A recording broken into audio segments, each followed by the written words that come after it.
with Prince Harry, nothing's ever truly what it seems, is it? You know, the stories come and go, but of course they always suit Harry. He's always the victim, always got to blame somebody, and more importantly, he's never held accountable.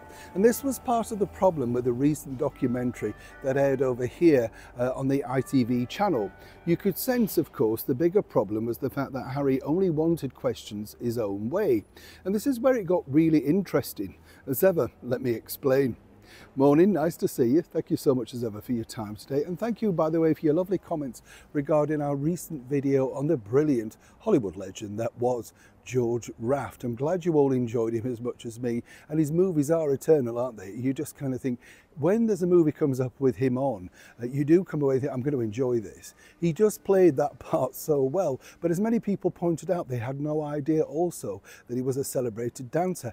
You see, people had to have a lot more talent back then, didn't they? You know, if you look at Jimmy Cadney, he could sing, dance, play bad, play comedy. You know, he was brilliant in so many aspects, but people only remember James Cagney for that one line, don't they?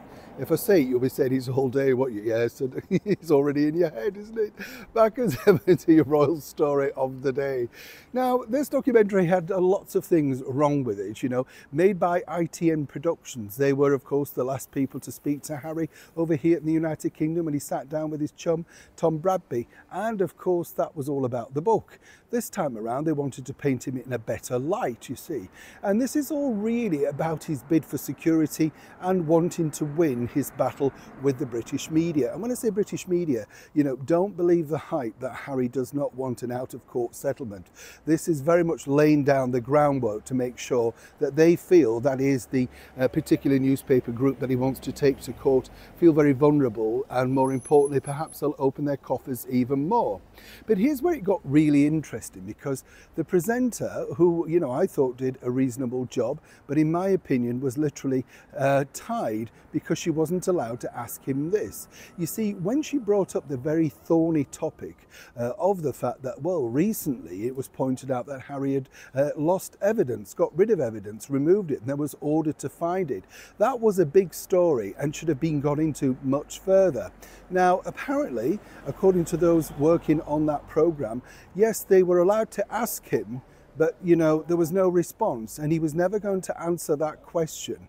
So they could say they asked him, but he didn't respond. If you listen back to it again, the whole point was he didn't want that highlighted. It was nothing to do with him. As ever, it was somebody else's problem.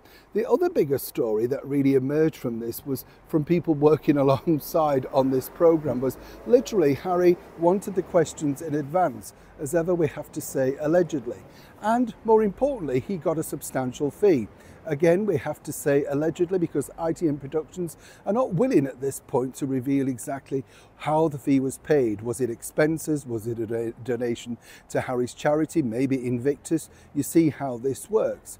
But you see, the bigger situation was this. So many unanswered questions, and the other side of the coin really was that they knew in advance that he wasn't going to answer them. He'd already said, these are the ones I'm prepared to discuss. And even when he pointed out that his mother was the most hacked woman in the world at that time, all thanks to phone hacking, he failed to point out, of course, that she had in those phones numerous numbers of the editors of all of those tabloid newspapers. So when she rang them, they had her number. You see how this works. More importantly, was it a big ratings hit for Harry? No. The clips do well, as I say, but the actual programme was not a massive hit, despite, of course, all of that publicity in advance. There were many other fanciful claims, as they always are with Prince Harry, but the downside of this was really, it was all about trying to reposition him as a man who's been hunted and hurt by the British media. How does this paint him out? Not very well once again.